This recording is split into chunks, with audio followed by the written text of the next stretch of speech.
වෙසක් මංගල්‍යයක් වේවා කියලා හදවතින්ම ප්‍රාර්ථනා කරන ඔබ සැමට අපි කින් බලමු ලස්සන වෙසක් කූඩු රාජයෙක් සිටිනවා.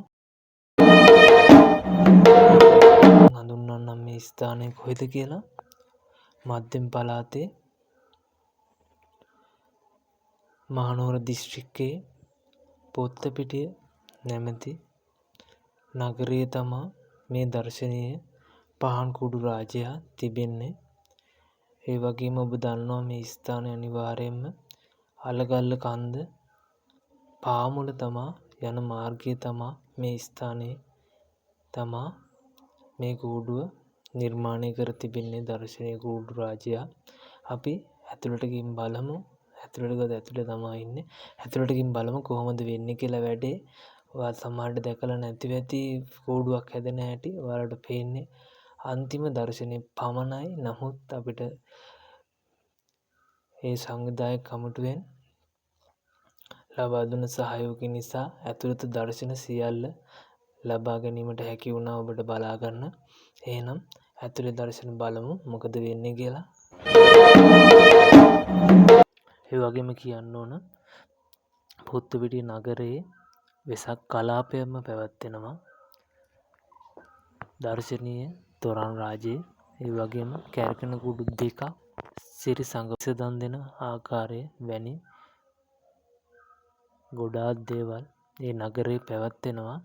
ඔබට ඒමට පාර පුළුවන් මහනුවර සිට පිළිමතලාව හරහා පොත්තපිටිය නගරයට ප්‍රවේශ විය හැකිය.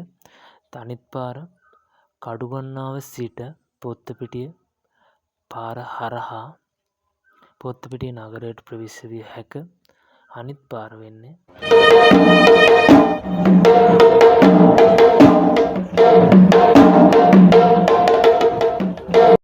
හතරලියද්ද හරහා පොත්තපිටිය මාර්ගයට ප්‍රවේශ විය හැක. තව විකල්ප මාර්ග කිහිපයක් ඔබට දැනුවත් කරන්න. මොකද වාහන තල්දුබදිය නිසා සමහර විට ඔබට දිගු පෝලිං වල සිටීම සිදුවේ. එම නිසා මේ විකල්ප මාර්ග භාවිතා කරන්න. මහනුවර සිට පැමිණෙනවා නම් මහනුවර ගන්නෝරුව හරහා මුරුතලාව පාරේ පැමිණ මුරුතලාව සිට සියමලාගොඩ දක්වා වැටෙන දවුල නාථ දේවාලයෙන් වැටෙන පාරේ පැමිණ පිළිමතලාව පොත්තපිටිය ප්‍රධාන මාර්ගයට ප්‍රවිෂ්ට විය හැක. එවිට පොත්තපිටිය නව නගරයට ඇතුල් විය හැක. අනිත් මාර්ගය හතරලියද්ද සිට පැමිණෙනවා නම් තිස්මඩ හරහා පොත්තපිටියට පැමිණිය හැක. තව මාර්ගයක් ඔබට නම් කරනවා නම් ඉහළකෝට්ටේ සිට දොම්රිය ස්ථානය ළඟින් වැටෙන පොත්තපිටිය දක්වා මාර්ගයට පැමිණිය හැක. එහෙනම් අපි බලමු කොහොමද කැරකෙන කූඩුවක් හැදෙන්නේ කියලා.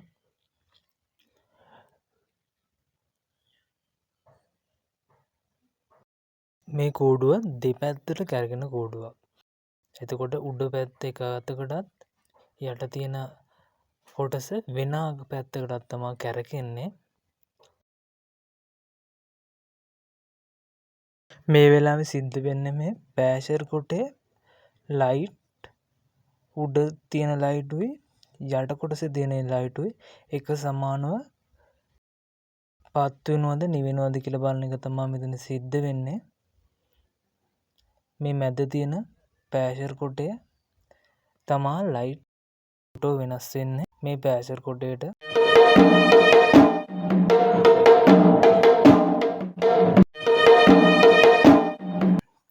ඔයාලට පොඩ්ඩක් කියලා දෙන්නම්. මේ කැරකෙන කූඩුවට ලයිට් වැටෙන හැටි. මෙතන පෑෂර් කොටයක් තියෙනවනේ ඔයාලට පේනවනේ. එතන සමහර තැන්වල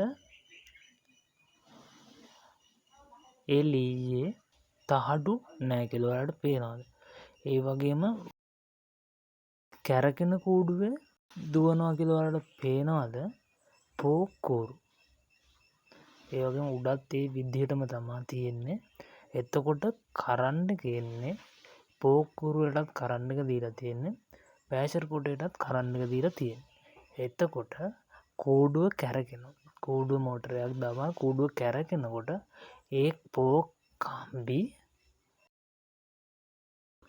අර ප්‍රෙෂර් කොටේ වදිනවා. ඒ වදිනකොට තමා ලයිට් පත්තු වෙන්නේ. එතකොට සමහර තැන්වල ප්‍රෙෂර් කොටේ වලට පේනවා ලී විතරක් තියෙන්නේ. ලී කෑල්ල විතරයි තියෙන්නේ. එතකොට ඒ ලී කෑල්ල ගෑවෙද්දි තමා ඔටෝ ඕෆ් වෙන්නේ. හරිද? තේරුණාද?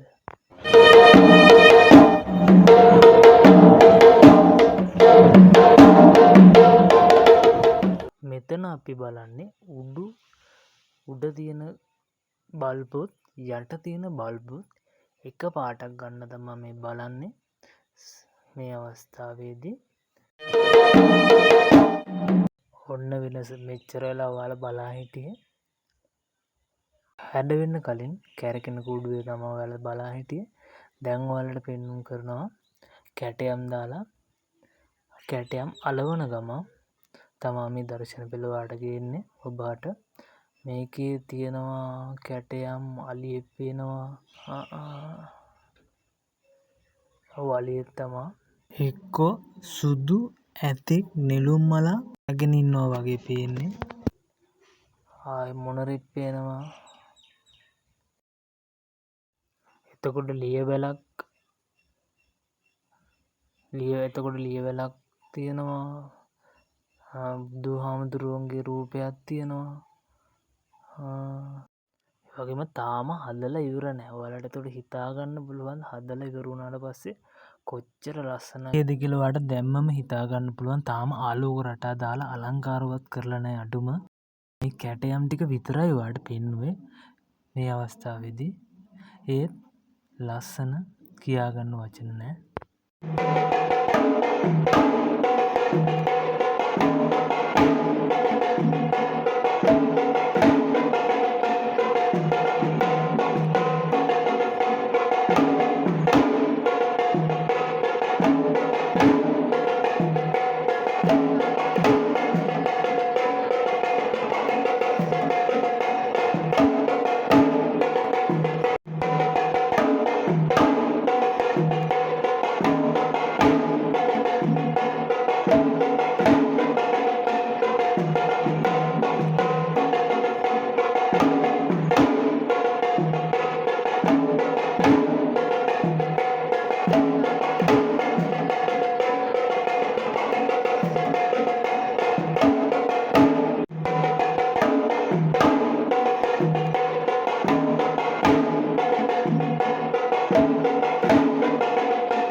එතකොට ඔයාලට පේනවාද මේ වයර් එල්ලලා තියෙනවා.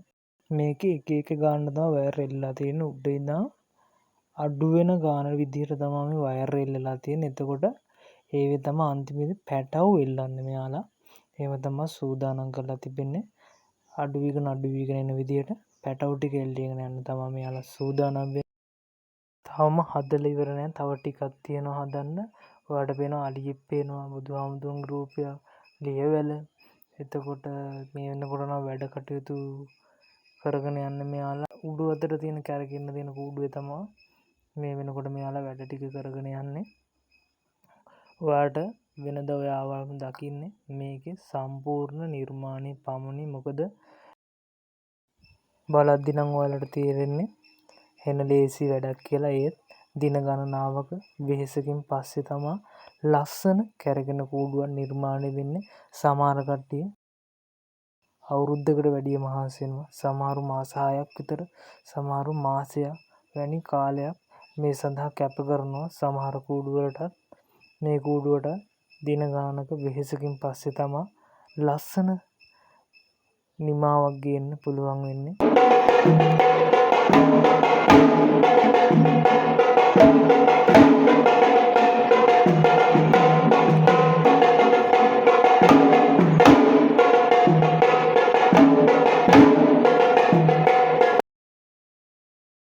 ඒ වගේ මේ දේ නිර්ලෝභීව කියන්න ඕන අනිවාර්යෙන්ම. කැටයම් ටික නම් මාරම ලස්සනයි. ලයිට් දාන්න කලින් ඔච්චර ලස්සන ලයිට් දාලා වෙසක් දවසට කොච්චර හැඩ තියෙද හිතා ගන්නවත් පුළුවන්. බලන්න බැලුවට දැම්ම උඹලට කැටයම් ටික පේනවා. එතකොට ඒ කැටයම් වල ලස්සන. ඒ වගේම ඔබ සැමටම පින්බර වෙසක් මංගල්‍යයක් වේවා කියලා හදවතින්ම සුබ පතනවා. 2025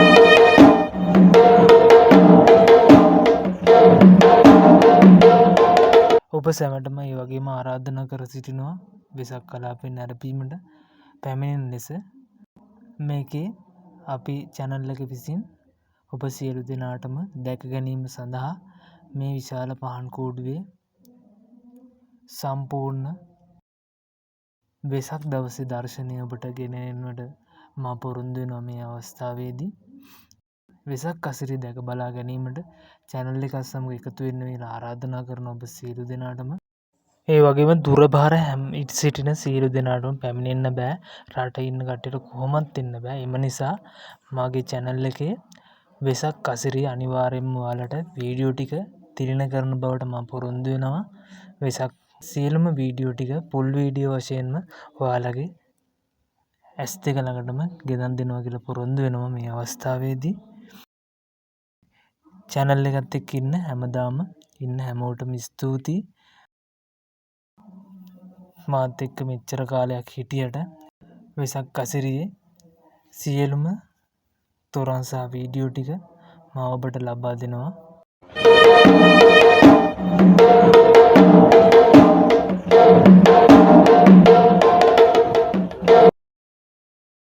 එහෙනම් ගිහින් එන්නම් පරිස්සමින් ඉන්න. ඔයාලට අනිවාර්යයෙන්ම වෙසක් අසිරිය මේ නාලිකාවෙන් ගෙන එන බවට පොරොන්දු වෙමින් මම මේ අවස්ථාවේදී නිහඬ වෙනවා. ඔබට සම්මා සම්බුදු සරණයි. channel එක පුළුවන් නම් sub කරන්න කියලා ආරාධනා කරනවා. එහෙනම් මා මෙතනින් පටන් විස්තර විචාරය මෙතනින් නවත්තනවා. බුදු සරණයි.